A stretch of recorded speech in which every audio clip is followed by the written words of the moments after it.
جس سال میرے حضور تشریف لائے تو اس سال جو بھی تجارتی قافلے گئے ہوئے تھے خاصا نفع لے کے آئے، چشموں کا پانی بڑھ گیا، اس سال درختوں پر پھل زیادہ آیا،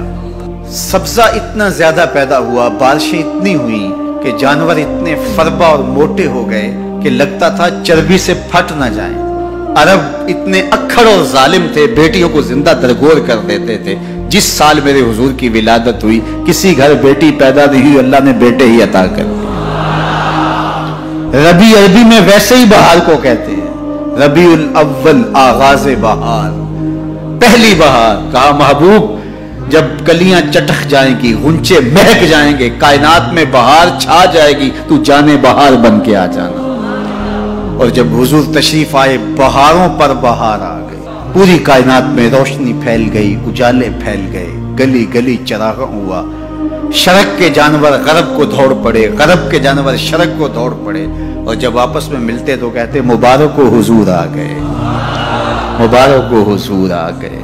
ایک آواز اٹھ رہی تھی، بخن بخن قبض محمد صلی اللہ علیہ وسلم، مبارک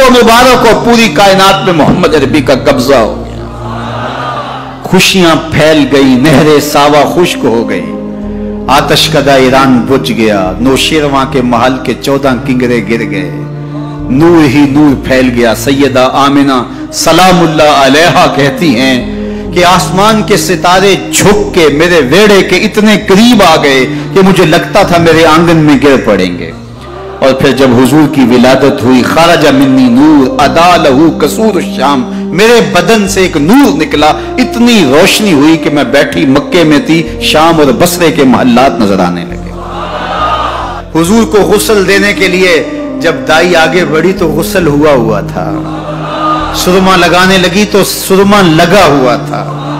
ختنے کرنے لگے تو حضور مختون تھے، ناف کٹا ہوا تھا، سرما لگا ہوا تھا، اور خوشبو لگانے لگے تو بدن پہلے ہی خوشبو سے مہک رہا، تو خوشبوؤں میں گھر بسا تھا، ان انوار ہی انوار پھیلے ہوئے